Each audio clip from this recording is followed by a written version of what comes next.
17h en temps universel, voici les titres de l'actualité sur Mediaset.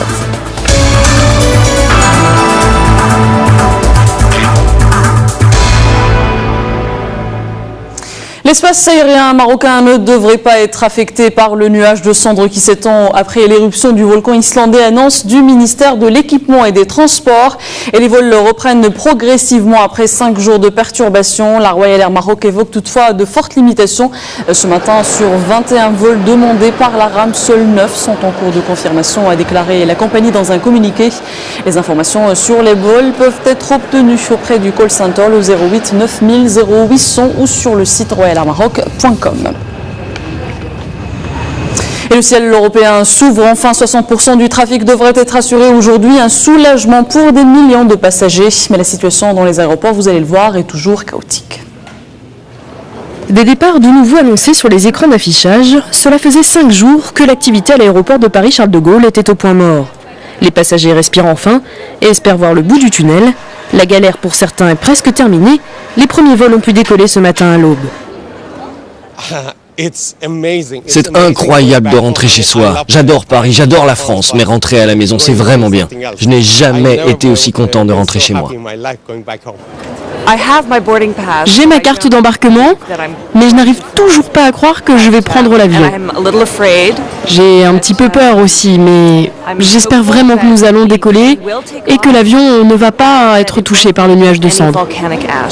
Mais tous ne partiront pas, la reprise est lente, seulement 30% des vols devraient être assurés aujourd'hui à Paris, les 3/4 sont des trajets long courriers. En Grande-Bretagne, la situation est encore plus chaotique, l'espace aérien a rouvert, mais seulement en Écosse et dans le nord de l'Angleterre. British Airways a ainsi annulé tous ses vols courts et moyens courriers. Peu d'amélioration également en Allemagne, où l'espace aérien est fermé jusqu'à 18h GMT. Nous ne savons pas si la fermeture va être prolongée. Pour l'instant, seuls les vols à vue sont autorisés. Nous pouvons leur donner la permission de décoller. La différence au cours de ces vols, c'est que quand les conditions météorologiques le permettent, le pilote connaît sa position visuellement et prend en charge toute la responsabilité du vol. C'est sans risque, il n'y a pas de problème. Le retour complet à la normale du trafic aérien ne devrait pas intervenir avant jeudi. Mais les nouvelles du côté du volcan islandais sont plutôt rassurantes. Un nouveau nuage de cendres a été détecté, mais il devrait passer sur l'Europe du Nord et même être poussé vers l'Arctique grâce à un changement de direction du vent. L'activité volcanique est toujours importante, mais le panache de cendres a nettement diminué.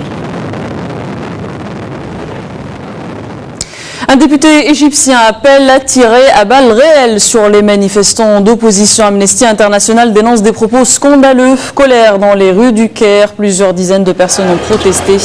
Les manifestants, en majorité des membres du groupe 6 avril et de Kifaya, 2 mouvements qui réclament la levée de l'état d'urgence et la révision de la Constitution.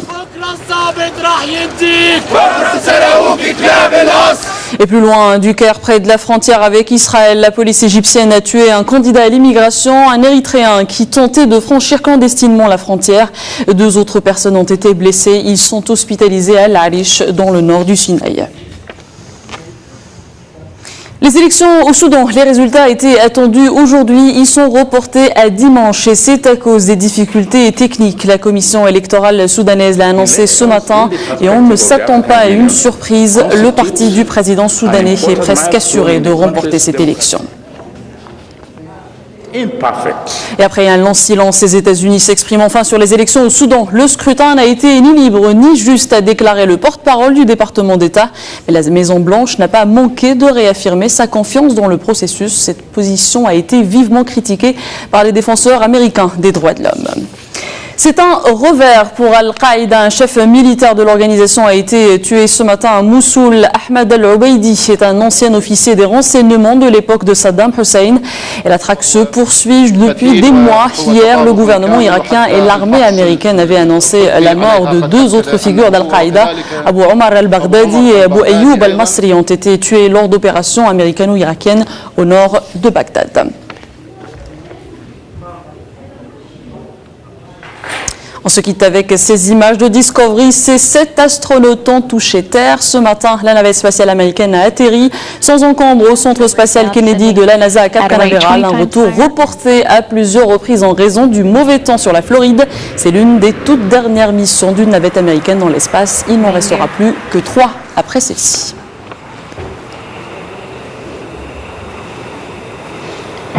Main gear touchdown. Pilot. Discovery left Florida on April 5th with 7.6. Voilà pour l'essentiel à 18h, l'édition complète en arabe. Restez sur Mediaset.